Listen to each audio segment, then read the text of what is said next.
Hello, I'm Cavassier the goddamn Newt. Let's break down the final face-off between Floyd Mayweather and Conor McGregor. Alright, what do we have here? Strangely, Floyd's being shepherded to the face-off spot by your Aunt Julie. Again, Floyd doesn't come to face Conor alone. Conor purses his lips. It's a self-calming gesture, a prepping gesture, a little like perfunctory loosening up before physical exercise.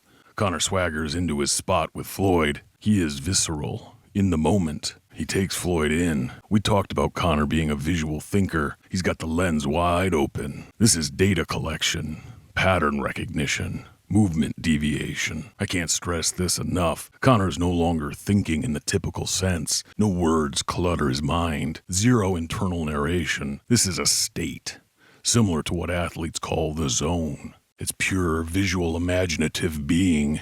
Were I in Conor's position, my goddamn mind would be racing. 10,000 thoughts, each one biting at its neighbors, while simultaneously attempting to swallow their own tail. Conor's present, not in his head. He's scanning Floyd. Terabytes per second added to his visual database. And off with the sunglasses. An effective performative reveal. A challenge to Floyd. Join me in this intimate ocular embrace. Let's be naked and truthful. Tear down our thoracic walls and behold the resting heart rate of the king. As the glasses come off, Floyd turns very slightly to his left, exposing the right side of his neck, presenting Conor his carotid and subclavian arteries, as well as his jugular vein, a gesture of capitulation throughout the mammalian world. Floyd is playing stone face again, as he did during the first press conference in L.A. He's locked himself in the vault of his mind, veiled by dead empty eyes. Then boom. Boom. Head off the canvas. And the new king of boxing. Conor's putting the final strokes on the visual for Floyd, showing him how it will look when Conor knocks him out. Look at Conor's open contempt for Floyd in this moment, after he says, "and the new," a glance down in judgment.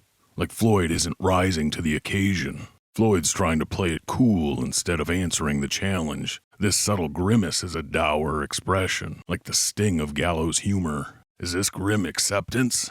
Previously, when Floyd played Stoneface, we could glimpse bits of emotion and reaction from between the cracks. Floyd's overall countenance is one of resignation here.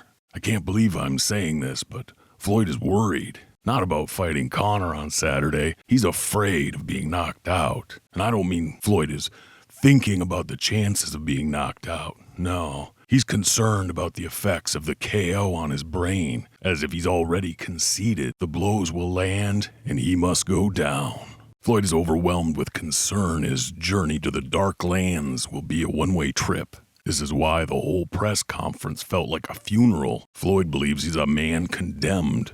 Conor is locked in like a predator. Here, Floyd reproaches one of his fans. Conor half-heartedly says, "Throw him out," probably trying to get Floyd to react. He hates it when Floyd plays the stone face.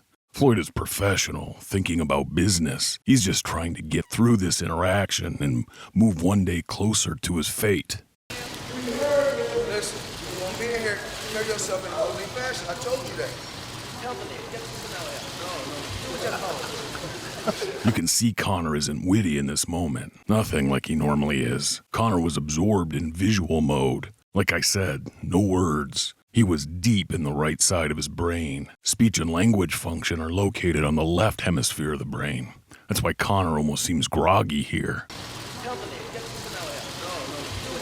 The part of his brain he's using to articulate this quip is basically asleep or on standby.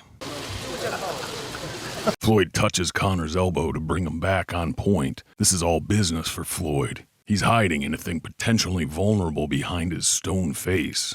Let's examine the touch. At regular speed, it looks like Floyd grabs Conor's arm and turns him, physically moves him to where he wants him. That would have been a shocking thing to see from Floyd, and undermined much of what I said in the other episodes about Conor's physical dominance over Floyd. But that didn't happen. Looking at other angles, we see the touch is so light, Floyd doesn't actually touch Conor's arm beneath the jacket. He's only pressing the sleeve.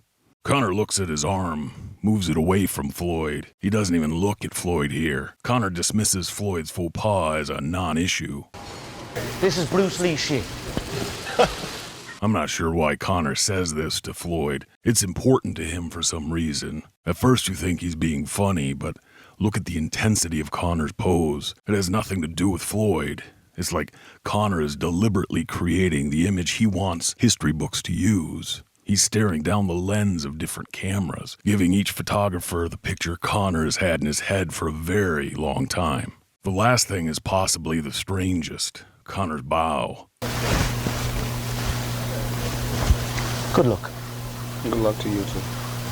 We have seen it before from Conor. He did a similar thing at the last face-off before his fight with Jose Aldo. Conor sees himself as a martial artist. Respect for the fight is important to him, but he seems to need Floyd to acknowledge something here. You can see this isn't ritual. Conor waits for Floyd's eyes before he bows. With the first bow, Floyd turns slightly to avoid eye contact. Conor arches his neck to force the eye contact, and he says, "Good luck." As Floyd is sliding away from Conor, he finally makes brief eye contact and returns. "Good luck to you too."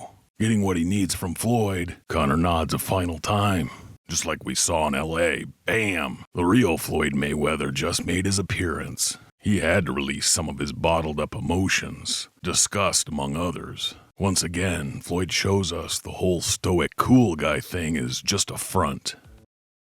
Well, there's the breakdown. We're getting damn close to fight night. I need to get out at least 2 more episodes before that bell rings.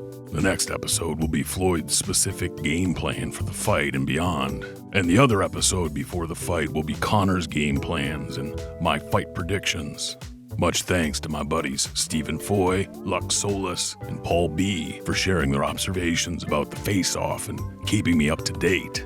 Kinda like it over on the Twitters. We're connecting in interesting ways. If you like what's going on here, take part and subscribe.